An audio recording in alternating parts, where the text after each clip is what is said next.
Hi, everyone. My name is Nina Goradia, and I'm a Somatic Experiencing practitioner. I have with me back again, Sandy Lehrman. We did a previous video on suicide prevention, which I'll link here if you'd like to check it out. And today, what we're doing is a little bit more up and personal sort of conversation where Sandy is going to share how somatic experiencing has impacted her and her experience and her life. Sandy, thanks so much for coming back with us. I'd love to hear however you'd like to describe how it's impacted you. Yeah, well, first I think we should tell the story of how we met because that's Yeah, kind of cool. And I don't remember how long ago this was. It feels like it was several years ago, I think but it's 4 or 5 years ago since I did maybe, that workshop. yeah. So, and you were offering here locally a work. This was pre-COVID, so everything was, open and running.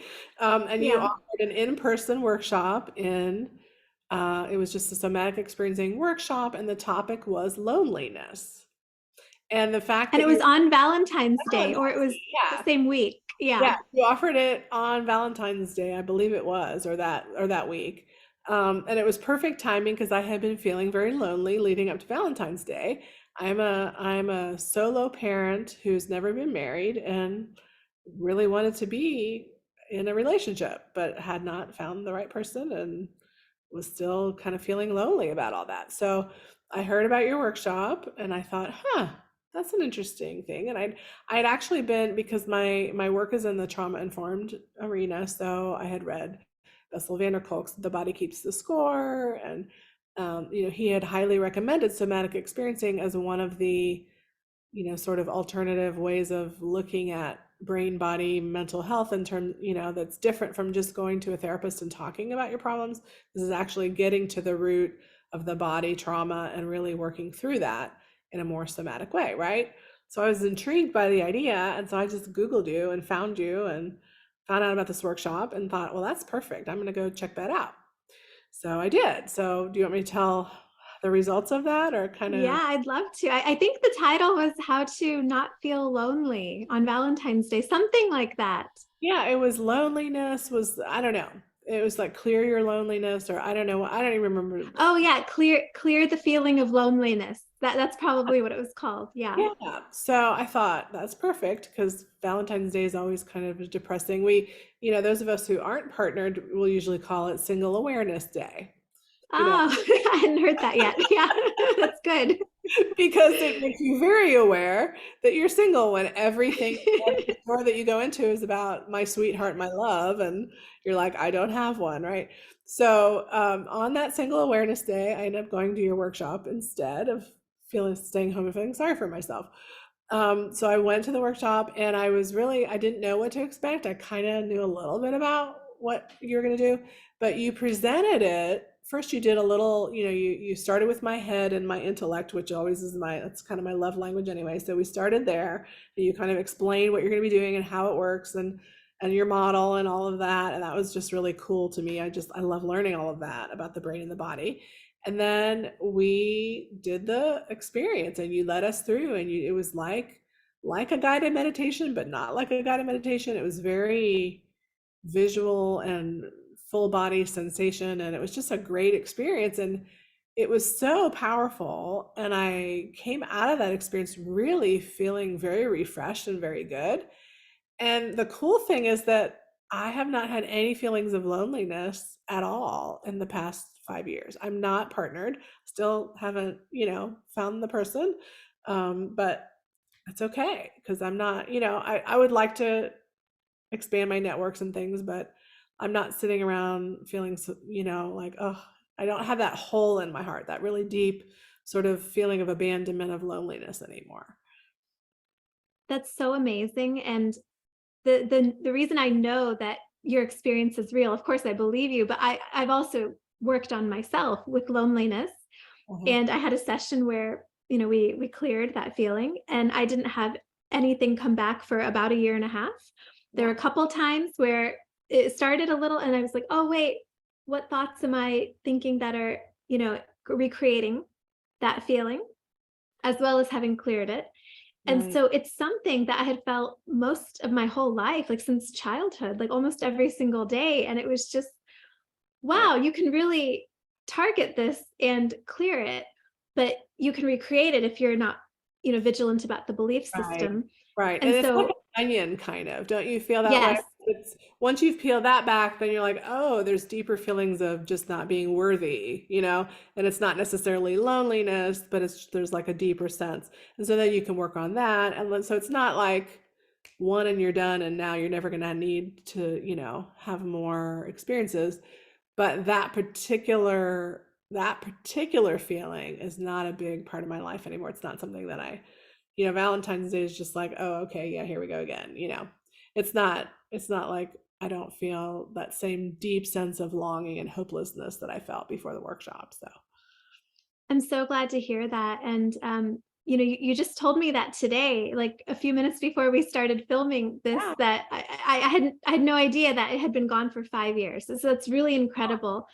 Um, yeah, so I just want to offer encouragement. This channel and this kind of work is all about encouragement for people that are in situations that feel like a struggle or feel hopeless or helpless. Like, 'cause, we can go study and we can, try to get a degree, or we can do, but falling in love or loneliness, that's not something we can just force to happen, right? So it's like, what do we do if I feel helpless in a certain arena? Well, I can just feel through the feelings that have come up for me around this, and I don't have to be in pain from it. Now, that doesn't mean that we're not human and we don't need other people. We do, but this is a different level of clearing, where it's like either from trauma or beliefs that this shouldn't be this way in this moment, and we have a lot of, um, a lot of wiggle room around that we can help our suffering.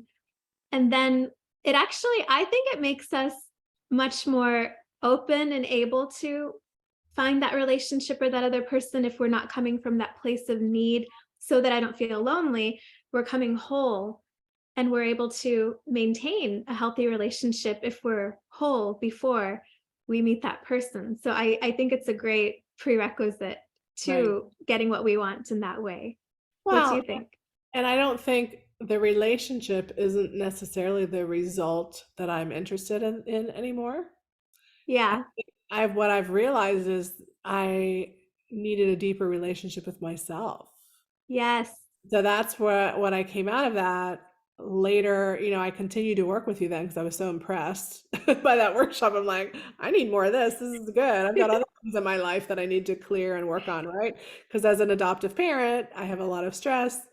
There's a lot of things going on, and that's what got me into trauma world, right? So just lots and lots of layers of different things. And so we worked on some other things, and it was just super helpful, I think, for me. But really, in the past couple of years, I've just really realized that we look outside ourselves sometimes for other people to fill needs, and that's not a good way to be in relationship. We really need that connection with ourselves and with the divine, whatever that means for you. That connection is key, and all the rest of it is nice, but not always necessary, if that makes sense. 100%.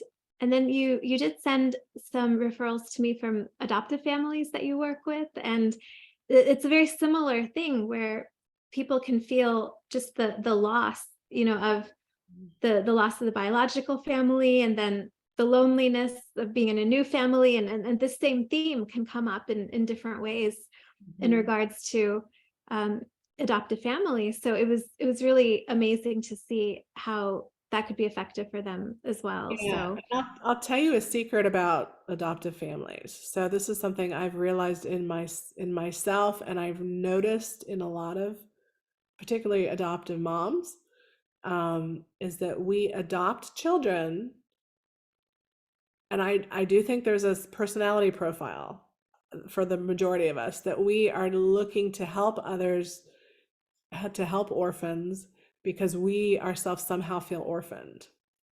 And yes, so any challenge you have in your life, right? If you've overcome that, you're going to want to help people. But in this sense, a lot of adoptive parents have their own trauma and their own childhood stuff that either hasn't been resolved, or because it was resolved, that's why they have the passion for the work, right? But it's so important for us to get our own help through somatic experiencing or other modalities so that we can resolve that, so that we aren't putting that on our children and adding that additional trauma to our adopted children.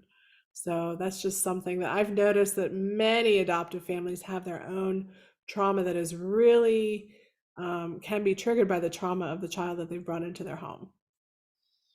It's a brilliant point. I noticed some of that in myself too. When I was young, my mom passed away, and I remember the year after she passed, suddenly my goal, like my role model, was Mother Teresa. I wanted to be a mother to other people, but what I was doing in my very undeveloped brain as a child, I was projecting my own need Need for a mother, yes. outward onto others, where I could recognize that they needed moms, but I couldn't recognize that I needed a mom.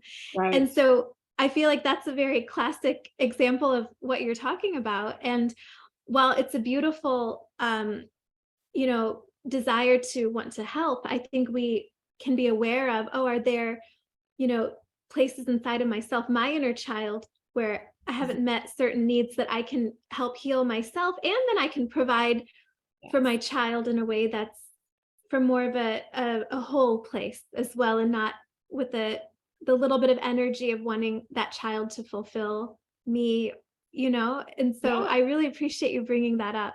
Well, and I think it's important for me to share that, because it's not like, we we don't want to put adoptive parents on a pedestal of being the Mother Teresas of the world. Like, a lot of times people will say to me, "Oh, you're so wonderful. I could never do that. You're such a wonderful, saintly, awesome person for adopting your child."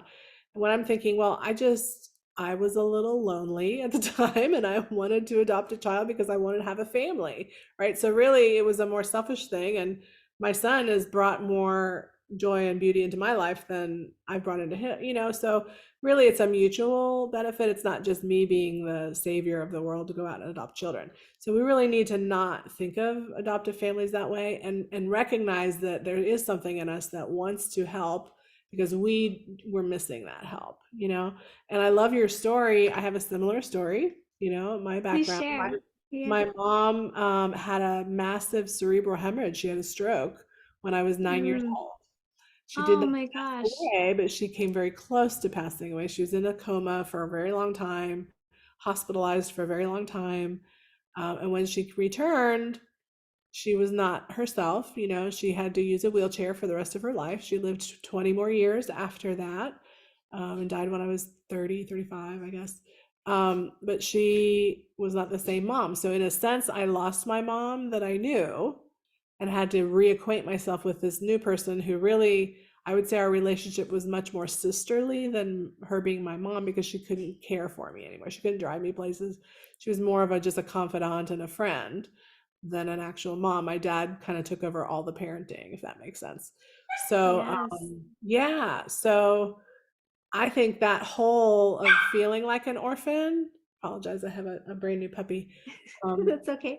I, I think that role, or that hole in my heart, that feeling of, I don't have a mom, probably came out in my wanting to be a mother to someone who didn't have a mom, right?